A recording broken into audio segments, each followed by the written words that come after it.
2023 का होना है, जो कि आपका डिपार्टमेंटल एग्जाम है।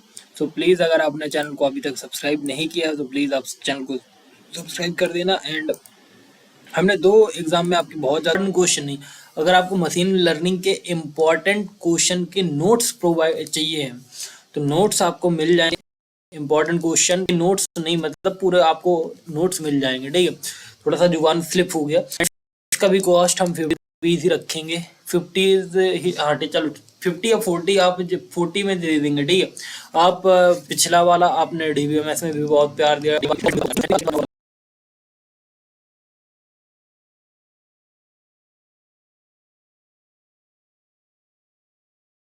हैं मशीन लर्निंग के इम्पोर्टेंट। सो देखो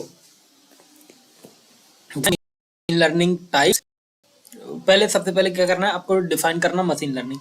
मशीन लर्निंग क्या होता है? मशीन लर्निंग के बाद आपको उसके टाइप जैसे सुपरवाइज्ड हो गया, रीइंफोर्स्ड हो गया, ये सारी चीजें पढ़नी है, ठीक है। फिर आपका जो दूसरा क्वेश्चन है वो क्या है? Basic design issues and approaches in machine learning. तो ये क्वेश्चन भी बहुत ज्यादा इंपॉर्टेंट है, तो प्लीज इसको भी कर लेना, ठीक है। फिर आपका आता है third question, regression and classification. तो देखो रिग्रेशन एंड क्लासिफिकेशन है, इसको पढ़ना एंड इसके एग्जांपल भी पढ़ लेना साथ साथ, ठीक है।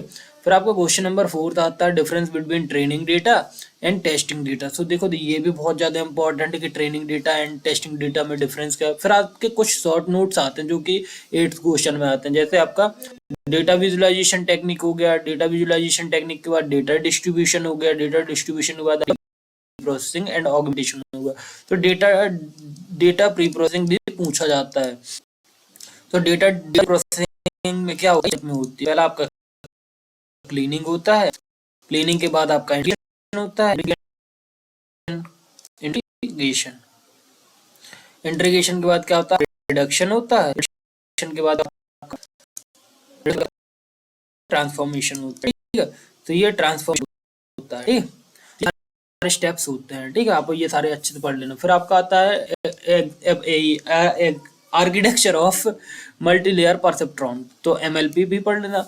फिर आपका आता है तो ये आपको पढ़ लेना, ठीक। फिर आपका बैकप्रोपगेशन algorithm and it's derivation,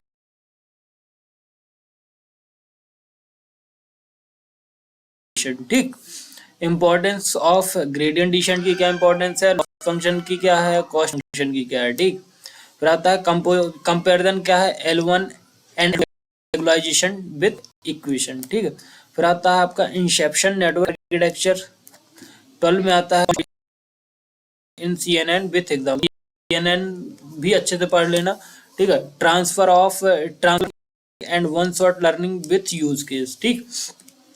role बताने का, स्ट्राइड का रूल क्या होता है एंड पूलिंग लेयर का क्या रूल होता है। फिर रिकरेंट न्यूरल नेटवर्क का आपको आर्किटेक्चर पढ़ना है, फॉरवर्ड न्यूरल नेटवर्क की अच्छे से पढ़ना है, ठीक है।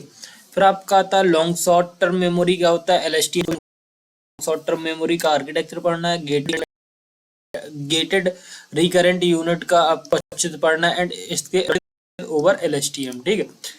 फिर आता है बीम सर्च क्या होता है, ट्रांसलेशन यूजिंग RNN, ठीक। एक्टर क्रिटिक मॉडल आर्किटेक्चर को अच्छे से पढ़ लेना। डिफरेंस पढ़ लेना किसमें, वैल्यू इटरेशन एंड पॉलिसी में, और क्यू लर्निंग सरसा, ठीक है। फिर उसके बाद आपका जो आता है मार्कोव डिसीजन प्रोसेस भी बहुत ज्यादा इंपॉर्टेंट है, इसको भी अच्छे से पढ़ लेना, ठीक।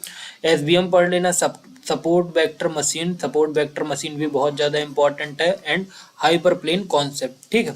And now Bayesian learning with world application, ठीक है। फिर ImageNet and its role in ML development, ठीक है। फिर आता है application in machine learning in computer speech processing and NLP। तो ये आपको 20 इंपॉर्टेंट क्वेश्चन हमने दिए हैं, आप इनको अच्छे से पढ़िएगा। ये सारे इंपॉर्टेंट क्वेश्चन है, मतलब सब सारे जितने भी 25 इंपॉर्टेंट क्वेश्चन दिए ना, बहुत इंपॉर्टेंट क्वेश्चन है, इनको आप अच्छे पढ़ना। ये थ्योरी सब्जेक्ट है, इसमें कोई भी न्यूमेरिकल नहीं पूछा जाता, बट आप इसकी जो थ्योरी है बहुत अच्छे से करके जाएं, यही आशा करते हैं हम आपसे। बाकी आपको नोट्स चाहिए तो प्लीज़ आप हमें DM कर सकते हैं, इंस्टाग्राम, टेलीग्राम, व्हाट्सएप पे कहीं पे भी। एंड अगर आपको ये PPT चाहिए तो उसके लिए हमारे टेलीग्राम चैनल को फॉलो कर द बेस्ट फॉर एग्जाम। मिलते हैं नेक्स्ट एग्जाम में।